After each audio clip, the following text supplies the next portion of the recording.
नमस्कार दोस्तों, मैं डॉक्टर अनुपमा फलसफा मंच के माध्यम से आप सभी का बहुत बहुत स्वागत करती हूँ। प्रस्तुत हूँ कबीर के पद की हिंदी व्याख्या लेकर, कबीर के माया संबंधी पदों की व्याख्या की प्रस्तुति लेकर आपके सम्मुख प्रस्तुत हूँ। चलिए प्रारंभ करते हैं। कबीर माया मोहिनी भई अंधियारी लोए, जो सोए सो मुसी गए, रहे वस्तु को रोए, रहे वस्तु को रोए। कबीरदास जी, कबीर साहब कहते हैं कि माया मोहिनी, माया अर्थात भौतिक आकर्षण और मोहिनी अर्थात मोह में डालने वाली, माया मोहिनी है। भौतिक आकर्षण में के मोह में डाल देने वाली है। कबीर साहब कहते हैं कि माया मोहिनी उस काली अंधियारी रात के समान है जो सबके ऊपर फैली होती है, जिससे पूरा संसार अज्ञानता के अंधकार में डूबा हुआ है। जो वैभव रूपी आनंद में मस्त होकर सो गए हैं, अर्थात इस माया रूपी आवरण ने, इस माया रूपी रात्रि ने जिसे अपने वश में कर लिया है, उसे काम, क्रोध और मोह रूपी डाकुओं ने लूट लिया है।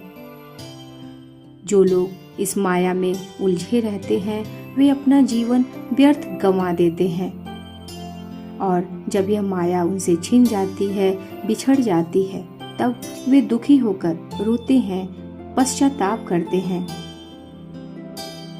कबीर जी समझाते हैं कि माया का प्रभाव ऐसा है कि जो लोग इसके पीछे भागते रहते हैं, लेकिन अंत में इसे, जो लोग इसके पीछे भागते हैं, वे शुरुआत में, प्रारंभ में तो बहुत ही खुशी जीवन व्यतीत करते हैं, प्रसन्न रहते हैं। भौतिक वस्तुओं के आकर्षण में उनका जीवन अच्छे से बीतता रहता है, लेकिन अंत में इसे छोड़कर जाना ही पड़ता है, पश्चाताप करना ही पड़ता है, क्योंकि उसके पास न सच्चा ज्ञान है और न ही भक्ति है।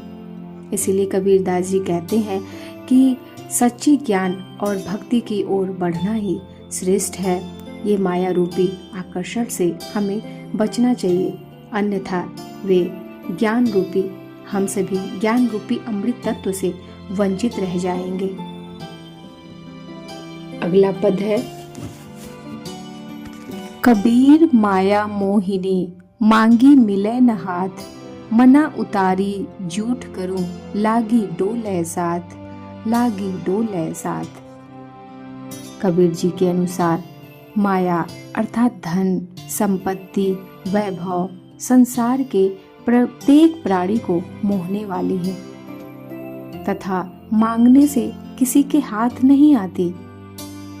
जो इसे झूठा समझकर, सांसारिक माया जाल समझकर उतार फेंकता है, उसके पीछे दौड़ी चली आती है। तात्पर्य यह कि चाहने पर दूर भागती है और त्याग करने पर निकट आती है।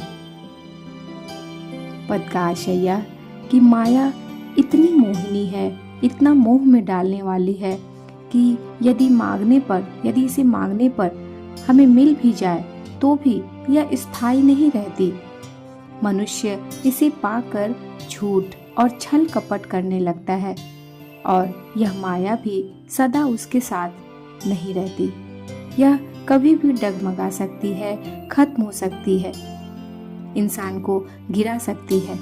इसलिए कबीर जी समझाते हैं कि माया के पीछे भागने की बजाय सच्चे ज्ञान और भक्ति में मन को लगाना चाहिए, क्योंकि वही स्थायी सुख देता है। धन्यवाद। आप सभी को नमस्कार। कृपया चैनल को सब्सक्राइब करें, लाइक करें। मिलती हूँ बहुत जल्द। आप सभी को नमस्कार।